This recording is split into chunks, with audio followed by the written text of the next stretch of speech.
I never believed in ghosts until I came face to face with something that made me question reality itself.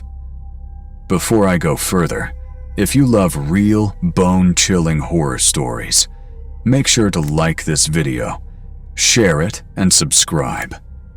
Also, comment below which city and country you're watching from, and the time.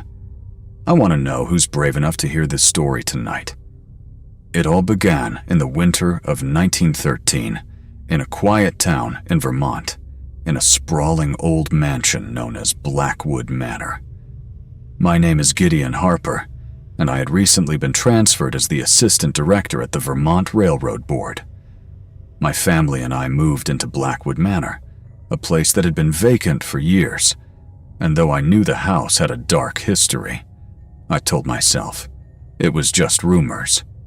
We arrived at the mansion, the late afternoon sun casting long shadows across the ivy-covered walls. From the street, it looked almost picturesque, like something out of a painting. The rent was absurdly low for a place of this size and history. Too good to be true, maybe. My wife, Clara, was excited, yet cautious. As we unpacked, she mentioned a neighbor she had met while shopping in town. "Do you know the house has a story?" the neighbor asked. Clara laughed it off, insisting we'd just moved in and everything would be fine. But her curiosity was piqued. I brushed off the warnings, confident in my logic. Ghosts don't exist, I thought. This is all imagination. The neighbor shared tales of the previous owner, a military officer who had left the house abruptly decades ago. No one knew why, and the stories were dismissed as eccentricities of the past. Yet, locals whispered that on certain nights, screams could be heard echoing through the halls. I felt a chill, not from the cold, but from a creeping sense of unease. Still, I scoffed. "It's just a building," I told myself. One evening, Clara went to the market, leaving me to organize boxes. She met the same neighbor again, who admitted that while they had never entered the mansion, sometimes at night, they swore they could hear a woman screaming.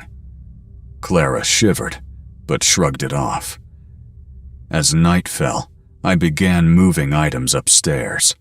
I felt watched, though no one was there. That night, Clara and I were asleep when a sudden noise woke her.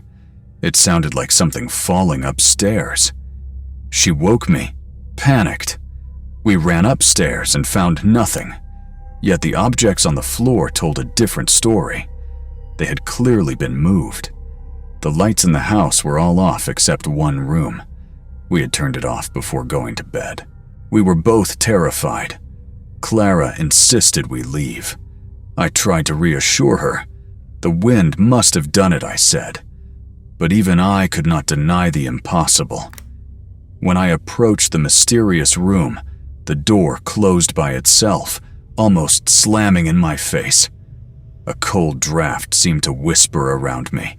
That night, after the strange noises and the door closing by itself, Clara and I tried to calm ourselves. I told her to go to bed, while I checked the upstairs rooms one last time. The air was thick, almost suffocating. Every creak of the old floorboards made me jump. As I approached the study, I felt it. A presence that wasn't human. It was heavy, almost tangible, like a shadow pressing down on my chest. I froze. A cold breath brushed past my ear, though no one was there. My heart raced. This isn't imagination, I thought. Something is here. The next morning, Clara was pale and restless. She confessed she had felt something brushing past her in the hallway while I was checking the rooms. Her voice trembled as she said, "Gideon, it's like someone was walking right behind me, but no one was there." I tried to rationalize it. Old houses make noises. Shadows play tricks. But her fear was real. And deep down, I could no longer ignore it. Something in Blackwood Manor was alive, in its own sinister way. That night, Clara had gone to a friend's house. I was alone, arranging some papers in the study. The house was silent, too silent. And then it started. The faint sound of footsteps above me. Slow, deliberate, echoing from the attic floorboards. I told myself it was the old house settling. But when I went to the attic door, I saw scratch marks appearing on the wood, as if invisible nails had clawed their way across the surface. My blood ran cold. Curiosity, or perhaps stubbornness, pushed me to open the attic door. As I turned the knob, a sudden cold rush slammed into me, like the air itself was alive. I stepped inside and froze. The attic was empty, yet the room felt crowded.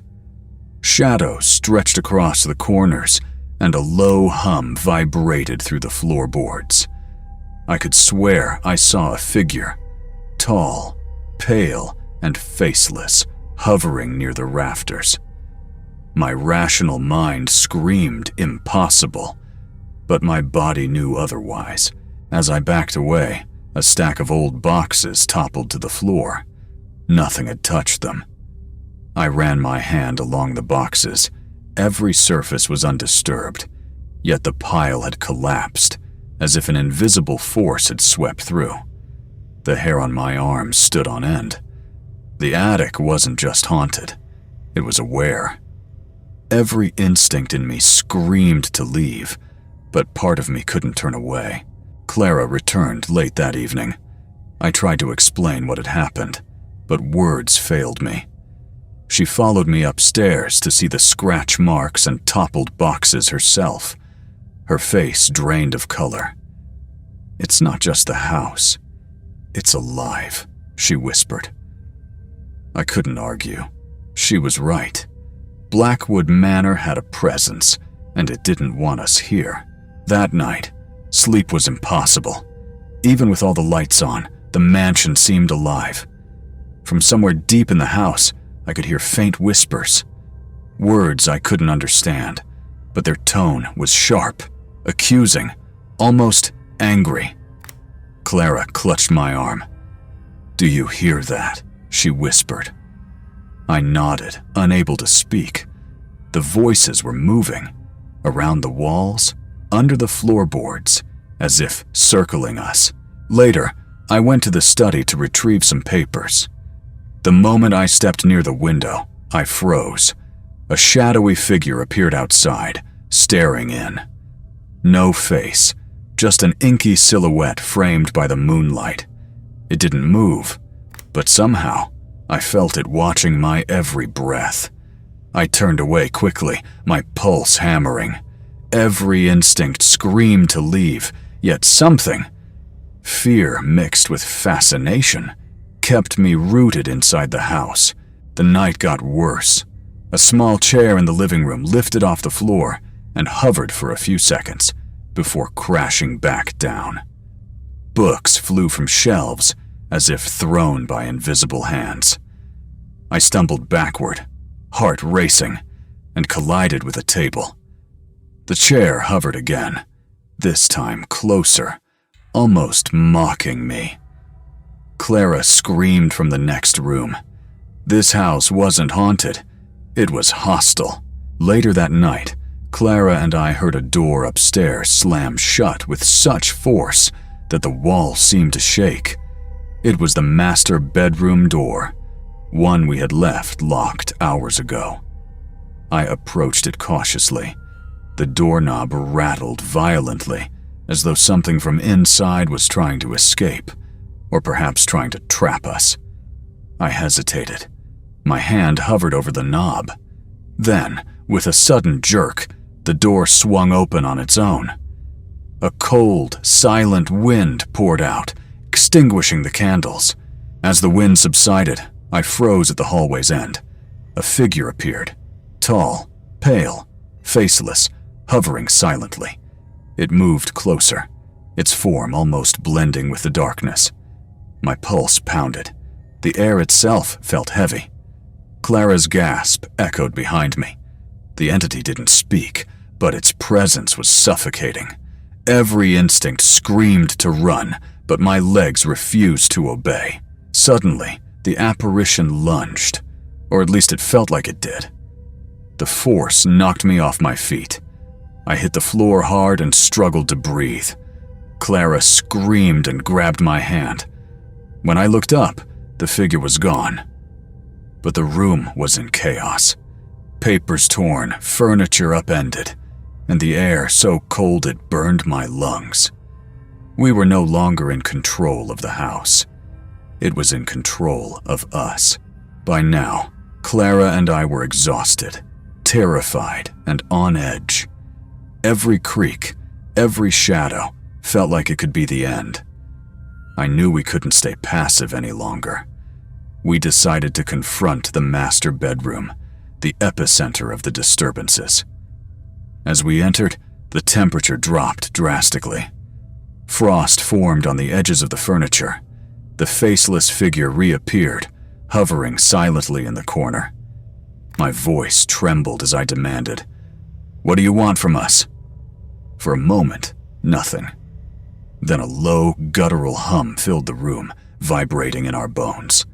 The entity advanced slowly. Clara clutched my arm, her nails digging into my skin. I realized the house was punishing us, not just haunting, but testing our courage, our fear, our sanity. Finally, as if satisfied with our presence, the entity retreated into the shadows. The room's temperature slowly normalized.